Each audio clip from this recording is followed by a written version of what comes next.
Perkenalkan, nama saya Sony Alim Sugiono dari Prodi Manajemen Universitas Macung. Dan di sini saya akan menjelaskan mengenai 10 Trends Succession yang ada dalam komponen perencanaan dan manajemen suksesi. Jadi pertama-tama saya akan menjelaskan definisi dari succession management. Apa sih itu succession management itu? Jadi succession management merupakan proses manajemen perusahaan dalam mengidentifikasi potensi calon-calon karyawan yang akan meneruskan alur kepemimpinan organisasi. Nah, seperti diketahui, persaingan bisnis yang terjadi saat ini terus berkembang dan semakin ketat dari waktu ke waktu. Nah, untuk mengatasi hal demikian, perusahaan tentu harus mencari SDM baru dengan mencari bobot-bobot karyawan yang memang kualitasnya terbaik atau SDM-nya terbaik seperti itu. Lalu dengan begitu organisasi dapat terus bersaing dengan kompetitor bisnis lainnya.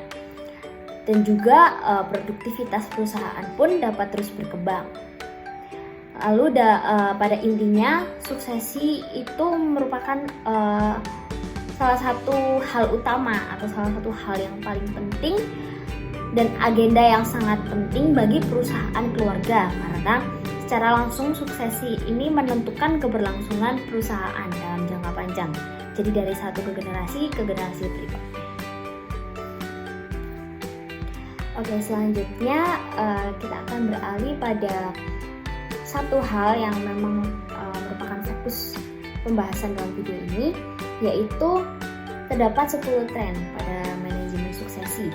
Jadi diantaranya yang pertama itu ada from slow to fast, from manual to real time. Itu maksudnya seperti yang dulu semua manajemen itu serba manual dan serba membutuhkan waktu yang sangat lama dan tidak efektif dalam setiap pekerjaannya. Lalu sekarang tambah waktu, tambah tahun, semua manajemen atau semua prosesnya itu menjadi serba cepat dan sangat efektif untuk dilakukan. Yang kedua ada from fragmented to integral insight. Lalu yang ketiga ada from a rigid to a flexible process. Jadi itu maksudnya berawal dari proses yang memang tidak fleksibel, yang sudah mutlak dan sudah tertulis seperti itu, yang akhirnya menjadi sebuah proses yang fleksibel dan mudah untuk diikuti. Lalu yang keempat ada from a focus on position to a focus on talent pools. Jadi itu maksudnya dari fokus yang memang paten atau fokus itu sendiri itu bisa beralih pada beberapa fokus-fokus yang memang seharusnya diperhatikan. Jadi tidak hanya terfokus pada satu hal,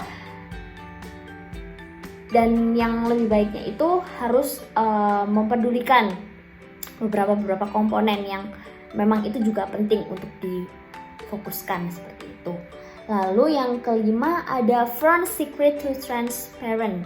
Itu artinya dari sesuatu yang memang tertutup atau rahasia menjadi sifatnya itu lebih transparan atau lebih terbuka.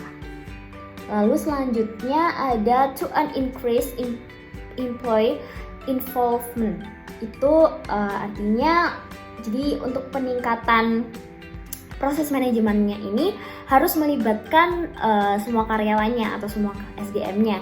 Maka dari itu semua usaha atau semua prosesnya itu akan terdukung dan hasilnya akan menjadi lebih baik. Lalu selanjutnya ada considering external candidates. Jadi itu perlu adanya pertimbangan yang jauh lebih teliti, jauh lebih kompeten dan jauh lebih baik lagi untuk memilih kandidat siapa yang akan meneruskan perusahaan. Seperti itu. Lalu ada consider individuals, teams, and network. Jadi itu perlu adanya pertimbangan juga dari sisi individu sisi tim dan sisi sebuah koneksinya, jaringannya seperti itu. Lalu ada from subjective to objective. Itu dari suatu hal yang awalnya memang subjektif, yang memang hanya tergantung pada hal yang tertulis, itu menjadi berubah ke sifat yang objektif, yang lebih mengutamakan penglihatan seperti itu. Lalu yang terakhir ada from the usual suspects to surprising appointments. Selanjutnya saya akan menjabarkan tentang satu study case yang saya ambil dari jurnal, yaitu merupakan perusahaan roti gempol yang memiliki permasalahan dari bisnis keluarganya. Jadi singkat sejarah, roti gempol ini merupakan bisnis yang dimiliki dan dijalankan oleh anggota keluarga atau biasa disebut bisnis keluarga atau family business. Jadi roti gempol ini merupakan sebuah perusahaan keluarga yang terkenal di Bandung. Dan roti gempol ini telah berhasil melanjutkan keberlangsungan bisnis keluarga yang ada sejak tahun 1958. Dan akhirnya beralih generasi dari generasi pertama ke generasi kedua, di mana hal tersebut tidak banyak berhasil dilakukan oleh bisnis keluarga lain. Padahal hal tersebut itu merupakan hal yang sangat penting dilakukan agar bisnis roti gempol ini tetap berjalan. Jadi permasalahannya adanya permasalahan di saat kepemilikannya berganti seperti itu. Lalu ada beberapa perencanaan suksesi yang bisa dilakukan oleh perusahaan roti gempol ini. Yang pertama ada memisahkan dana, jadi bisa memisahkan dana pengeluaran dan dana pemasukan agar keuangannya lebih tertata dan lebih stabil. Lalu yang kedua ada pengevaluasian struktur kepemilikan. Lalu yang ketiga ada menyusun kembali sistem manajemen perusahaan yang diharapkan setelah suksesi. Lalu yang keempat ada mengevaluasi keinginan keluarga dan contingency plan. Lalu yang kelima ada pengembangan atau pembinaan suksesor.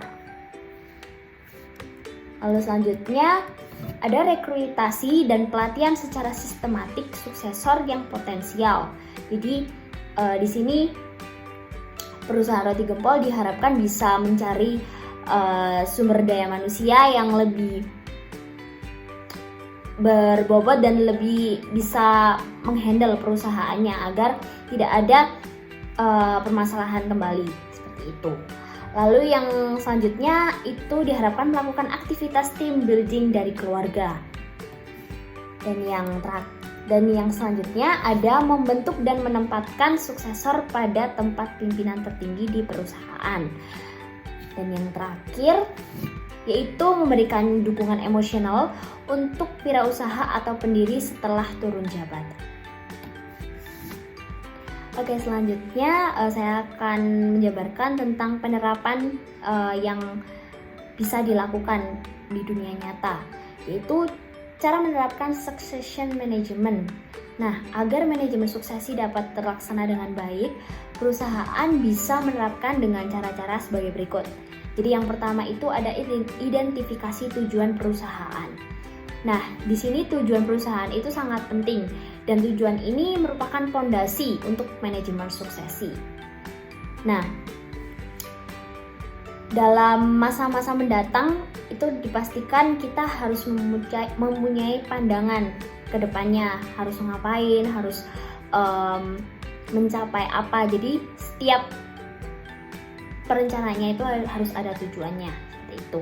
Lalu yang kedua ada tentukan posisi-posisi kunci yang akan dituju. Nah, jika tujuan organisasi telah teridentifikasi atau telah ditetapkan dan telah ditemukan, maka langkah selanjutnya itu menentukan posisi terkait yang perlu dikembangkan. Jadi dengan demikian, suksesor pemimpin perusahaan dapat diperoleh sesuai dengan tujuan organisasi yang hendak dicapai. Lalu yang ketiga ada fokus pada matriks kebutuhan kompetensi.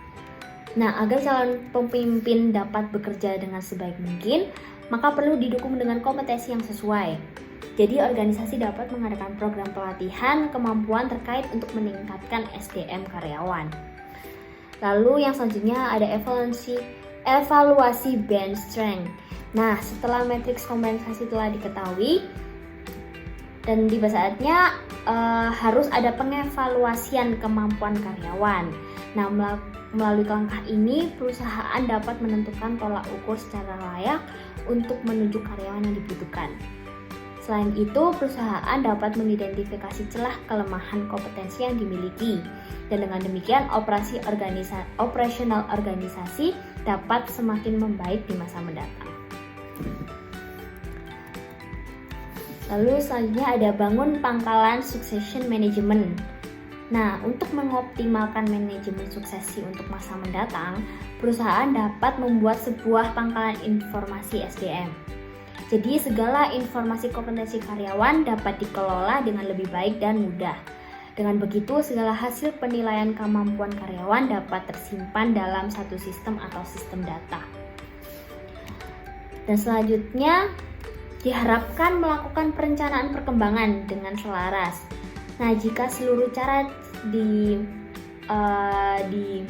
video ini yang telah saya sebutkan itu sudah diterapkan, tiba saatnya untuk melakukan pengembangan kompetensi sesuai dengan tujuan dan target perusahaan.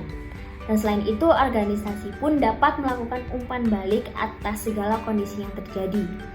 Jadi manajemen suksesi dapat terlaksana secara maksimal.